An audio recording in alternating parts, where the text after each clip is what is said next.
Today we're going to look at the new Brave 7 action camera from Akaso. This is a dual screen, so it has an LCD screen on the front as well as on the back. Full HD and 4K action camera. It's brand new. I just got one. Comes with a remote control, and it's also controllable by your phone. We're going to take it out, put it on my bike, drive around, and see if we can make this thing fail. So this is our official unboxing of the new Brave 7 by Akaso. As you can see, this one is factory sealed. We're going to take this camera out and try it out. Look at the specifications on here.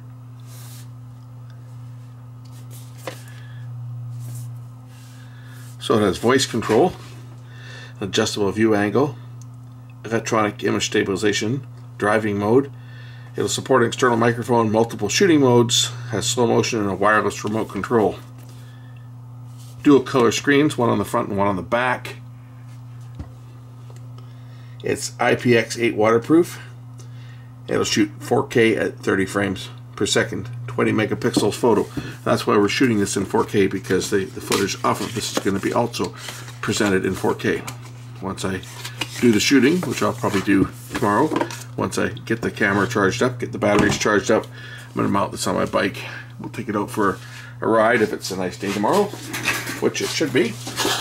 So let's get a look at the camera itself first. Before we go any further, we'll take a look at what accessories come in the box. Of course, it comes with a quick start instruction book. Why do they always have to say do not eat? I think it's only common sense that you would not eat a desiccant silica gel. But they always say do not eat. Dual battery charger, so it'll support charging 2 batteries at once. And it supports it from USB-C.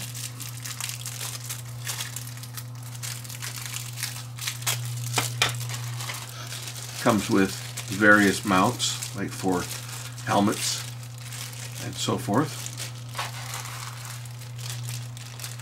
Other accessory mounts, none of these which I will be using because I already have a mount that I'm going to be putting the camera on. A couple batteries, comes with 2 batteries, so that you can shoot for longer if you have 2 charged batteries with you, and the charger will charge both of them at the same time. Again, many more accessories, a USB to USB-C adapter cable, a USB-A to USB-C. Here's the remote control. The remote control also looks like it supports, it's got a built-in battery, so you don't have to change a battery. It has a rechargeable battery in the remote control. So I guess we'll have to charge that up too. Various straps, cleaning cloth, and again, mounting brackets so that you can mount it onto a tripod.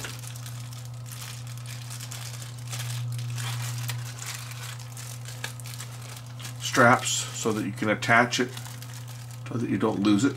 Attach it to like handlebars and stuff. It has a tether so that if the mount were to fail, you wouldn't lose your camera. Also comes with this little plate on top, which is good for storing the camera. I store mine in the box. Put it back in on the original mount and store them in the box when I'm not using them. Has a rubber lock collar so that the camera can't get accidentally bumped and knocked off of its mount.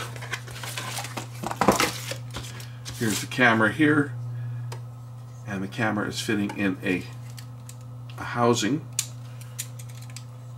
Unlike other cameras, this one doesn't have, the housing itself does not have, it's not a waterproof housing because the camera itself is waterproof, but we can push the camera out from its support so that you can access it like that. In the bottom here is where you put the battery, and in the side here is probably where you put your micro SD card and the charge connector on the side, which are accessible through the little door on the side here. So you really only have to remove this to take the battery out and put a new battery in it. First things we're going to do on this is I'm going to get the batteries charging, even though I probably already have batteries for this camera, because I'm sure it probably uses the same batteries as my other camera, but we'll get the batteries charging. So I'm going to plug in the USB charger, USB-C charge cable. So we'll plug that in. I'm going to set both batteries in here and get these batteries charging. As you can see, both of them have turned red. That indicates it's charging both batteries at the same time. We're going to let the batteries charge up. I'm also going to charge up the battery in this remote control. Not that I may or may not use it, but it's nice to have it. Maybe we will try it. Plug this in, and that will charge up the battery on here, which is nice because it looks like it's going to be able to support turning on and off the camera remotely, starting and stopping it, which is nice. So let's get the batteries charged, and then we'll look at some of the features and set the camera up. Some of the notes it says here to get started: peel off the film from the camera screen and the camera lens. Yeah, you would think that you're going to do that first. Maybe some people wouldn't, but then we'll get the dual screen. Here's the screen on the front. We'll remove the film from that, and the film from the lens, and the film from the back. Now it says here to charge the batteries first, of course, which we're doing, and then we're going to format the micro SD card in the camera. And then I'm going to take this unit out and mount it on my bike. I'm going to have to use, I guess, this mount. I have a screw mount already on my bike, so I'm going to end up using this mount, this one here, so that I can attach it to the existing bracket, and we'll take it out for a fly. So the brackets come off just like all the other, standard GoPro type brackets. Just undo the screw, remove the base, and put the new base on, and then reinsert the screw. Now in this case, I won't need this rubber collar because it's going to be screwed down to my mount on my bike.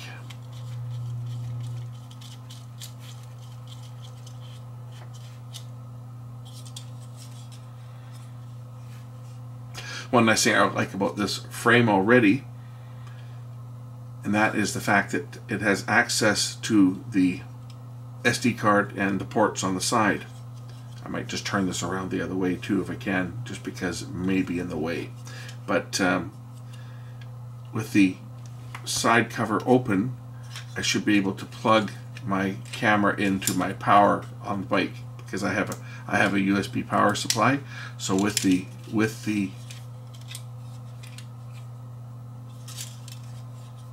sorry, does it go in? This one here goes in like this. I think it goes in like that. Now see, I have to figure this out. Back goes down like that. It goes in like that. Slides in just like that. And then this back goes on the back and locks it in place so the camera can't fall out. But this little side panel here, as you can see, it can be opened. Should be able to be opened there. So I'm hoping that I'll be able to plug in my USB-C cord, just turned on, and operate the camera using the power supply on my bike, in the same as if you were going to run it in a car as a dash camera. So we're going to do some shots from the car as well in 4K, just see how this thing performs. But I want to be able to power it up from the car so that I can run longer than a battery would normally run for. And that's nice because you can do it, and it's a touchscreen. It has a built-in lens protector which can be removed for cleaning, for example, but this is a waterproof seal. There's a gasket on here. That's the this is metal, by the way. This ring is metal. You can see the metal threads there, but it does have a metal frame for the lens and this metal screw-on protector. So that's going to keep dust and water and moisture and stuff off of the lens itself. And I'm imagining that this is probably a pretty good glass, like a mineral glass lens. I'm thinking it's a mineral glass. I haven't looked at the specs yet, but I would imagine it's going to be something that's going to be relatively scratch resistant. I would hope. I would hope it's going to be scratch resistant. But it looks to be glass. It looks to be a mineral glass type lens. It's very reflective. It does look to be glass. So I think that we're probably going to be okay as far as the lens itself being protected. There's seals on here, so when this cover is closed, obviously if the cover is open, it's not going to be waterproof, but when the cover is closed, you can see there's a rubber gasket here. So when this cover is closed and locked in place, it's got a rubber gasket to keep the SD card and your USB connector dry. On the battery compartment, there's also rubber seals that will keep moisture and liquid out of the battery compartment. Battery just sits in just like that. And if I turn on the camera, I do it with the power button on the top.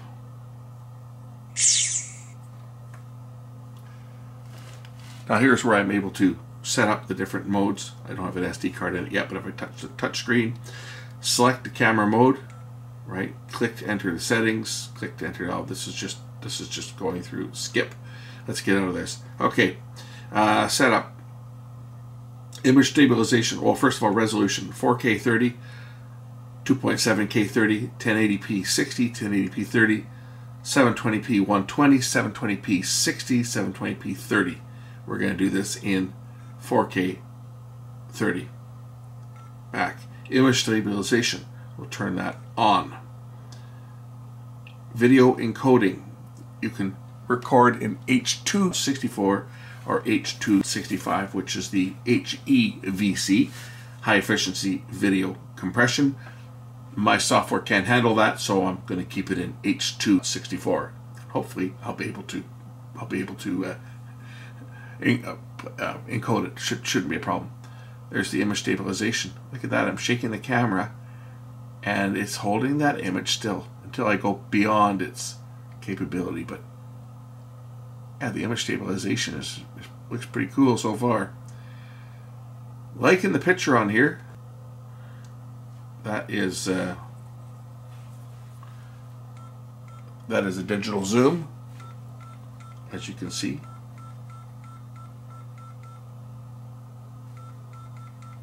Three times.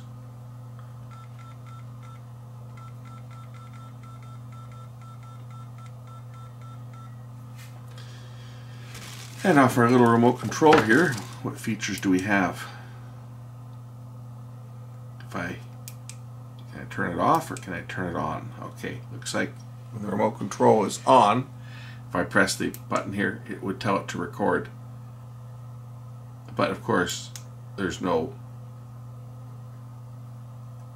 SD card in the camera yet, but I may have to even pair this. I haven't even looked at this yet. Setup. What other features do we have? Loop recording time.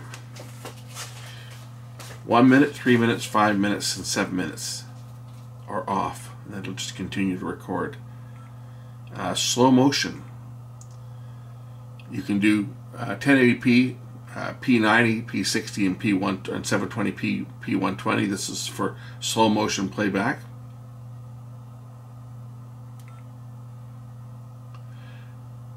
Time-lapse interval. So it'll do time-lapse recording on the camera. 0.3 seconds, 0.2, 0.3, 0.5, 1 second, 2 seconds, 5 seconds, 10 seconds, 30 seconds, and 1 minute time-lapse. Time-lapse duration. You can set it to do a series of photos for 5 minutes, 10 minutes, 15 minutes, 20 minutes, 30, up to 60 minutes. Whoops. And what else do we have on here? Still photo. 4K 30 frames.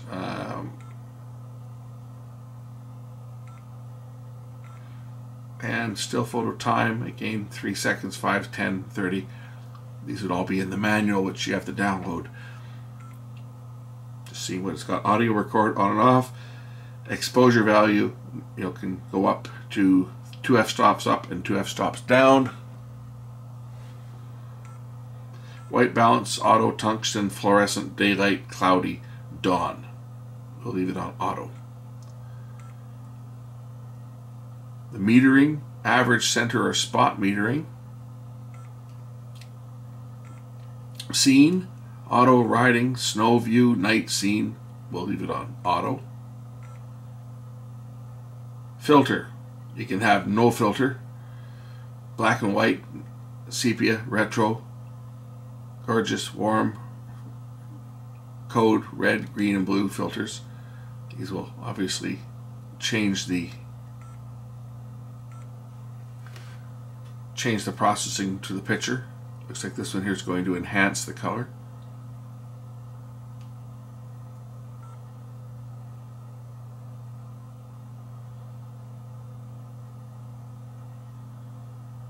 Go to filter here. We'll just try red. See what red does. Okay, and red, of course, makes the image look kind of an orangey red. You can see it.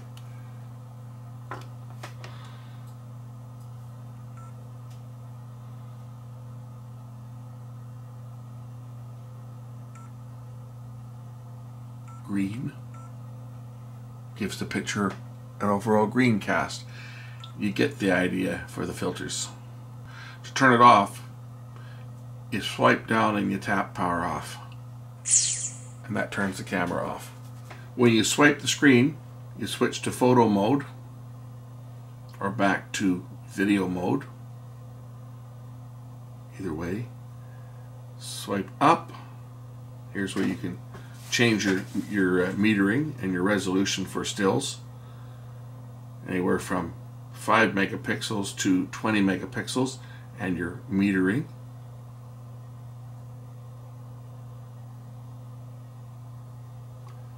Swipe down, well, that's for the power off or lock. Now, am I in? I might be in photo mode here. Let's go to video. Okay, so in video mode, if I swipe up, here's where you can change your resolution for record. 4K, 2.7, 1080p, 60, etc. So you can do it from there. Now if we tap setup, and then we tap the other setup button over here, here's where you can turn on and off your voice control, turn the sounds on and off. Distortion calibration, that's to compensate for the lens. Angle, 170, 140, 110, or 70. So that's your angle of view. Driving mode, on and off. Remote control, on and off. Wind noise reduction, auto low light. The ISO for your sensitivity. Wide dynamic range, language, date format. Right now it's in month, day, year. Set the date. So here we can set the date. It's today is currently 4/20. When I'm setting this thing up, it's 4/20 today. That has a significance for some people. Confirm. Set the time. It's 8:24 p.m. when I'm setting this up.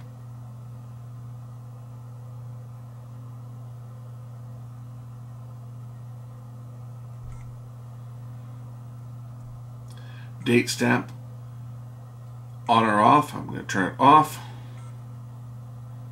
Screensaver, that'll turn the screen off on the back after 1, 3, or 5 minutes, or turn it off completely. And auto power off after 1, 3, or 5, or 10 minutes. That's if you're not doing anything with it. Power frequency, 50 or 60 hertz. Format the card, of course. Reset. SD card capacity. This will tell you what you've got in it. And about will give you the software version. I've got the remote control turned on. So when I turn on the remote control, now it's synchronized. As you can see, it's now picked up the time from the camera. So if I press the record button here, it should tell me that there's no SD card in, which it does. See, record. And if I press this button over here, it will switch to photo mode. There we go, photo. And it's telling me that I haven't taken any pictures. Press it again and it'll go back to video. Power, like that just turns off the remote control. It doesn't turn off the camera. Turn off the camera, you have to swipe it down and press the power off button. Switch to the front screen, like for doing selfies for example. Press and hold the down button and it'll beep and turn on the front screen. Now you can see what you're doing if you're filming yourself. Press and hold the down button again, it'll switch back to the rear screen. Press and hold the up button to turn on the Wi-Fi. That's so that you can control, it turns the camera into a Wi-Fi hotspot, and then you can load the software and control the camera from your phone. To utilize that, you have to use the Akaso Go app. If I turn on the Wi-Fi on here, I'll be able to find the camera in my Wi-Fi settings, and it has a password that I have to enter.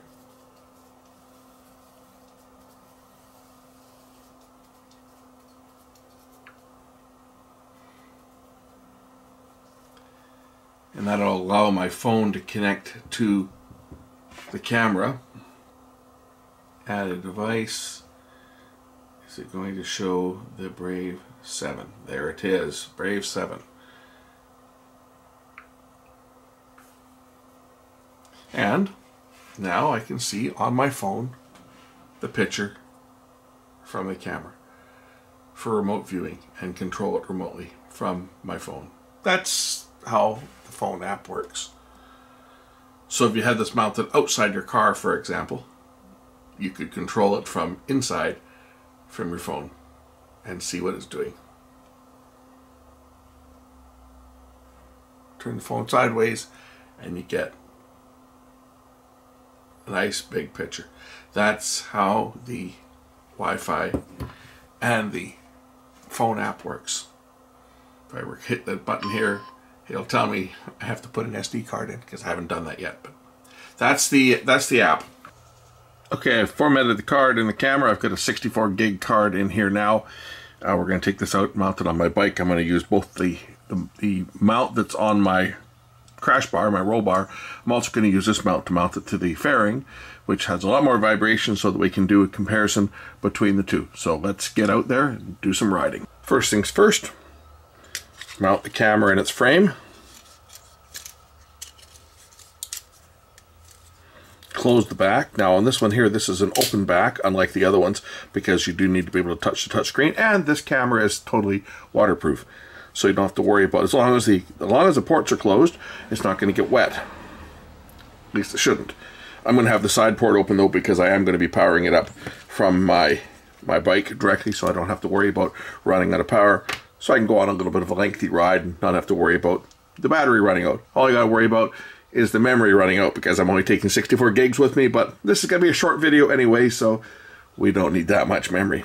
I got my remote control mounted on my arm so that I can start and stop the camera if I need to remotely without having to reach down and touch it, and this will give me visual indication that I'm actually rolling, which is a nice feature for the Brave 7. And I'm looking forward to making some nice road videos from my bike this summer using this very camera, especially if the quality is half as good as I expect it to be. We should have some really great shots. Let's go make a video. For the first shot here, I've got the camera mounted on the fairing, and it shakes like it's in a paint shaker. Like the camera is actually shaking back and forth now, and it's amazing how well this is holding the camera still, because I thought this was going to be all over the place, because the camera is actually physically shaking, especially at an idle. When I pull up to the stop sign here, the camera is actually probably vibrating a good half an inch back and forth. Yet it's doing a remarkable job of really stabilizing that picture, because it's violently shaking. Once I get up to a little bit of speed, I'm riding a Harley, so anybody who rides a Harley knows that, you know, when you're sitting at an idle, they basically knock your fillings out. they really shake. But when you're moving, they're probably one of the more smooth bikes on the road, really, at speed. Once you get beyond, 500 RPM idle, the engine smooths right out. But on the fairing, this is it's exposed to the wind. The camera's being buffeted by the wind. I've got the sound turned way down because there's just so much noise. But the camera body itself is actually buffeting quite a bit in the wind. And I'm really amazed at how well this is holding up where it's mounted. Like, this is, if you look at some of the other videos that I've done with other cameras mounted in the same place, they look horrible. They're shaking all over the place. And this one here is holding the picture relatively still. 2 thumbs up so far. Incredible. Because I was not expecting this to look like this. So we're going to drive down here, down to the beach, go past the owner of the Vancouver Giants and the White Spot restaurant franchise, go by his house, go by the police chief's house. I won't tell you which one it is, but it's on the beach. And then we're going to mount the camera on the roll bar and take it out on the freeway and see how it performs. I'm going to play some music here because there's really no sound to hear other than the noise from the wind. And when I get moving at speed, the wind gets really noisy. We'll do some normal speed driving, and I'll speed a bit of it up, but mostly normal speed because I want you guys to just enjoy the quality of this camera. I am very impressed just watching it in preview. I'm not even seeing it in 4K. I'm only watching right now in HD as I'm using a plasma screen. I'm only using a 1080 plasma screen. So I'm seeing it down-resed to HD for my preview. I can't wait to see what it looks like in full resolution, but I'm very impressed. The colors are excellent, and I think this is right up there with the best cameras that I've used so far. The best action cameras I've used so far. Very impressed with what I see. Let's do some driving.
Okay, I'm now going to move the camera down, and we're going to put it on the roll bar, which is a little more stable. So it should even be smoother than this. And we're going to take it for a little run down the freeway and see how it performs. Let's check it out.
Incidentally, it is worth mentioning that the transition from one file to the next is undetectable. Not one frame dropped. I've gone through several transitions from one file to the next, and you don't even notice it. It's very good.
Well, that about does it for this one. I hope you guys have enjoyed a look at the new Brave 7 by Akaso.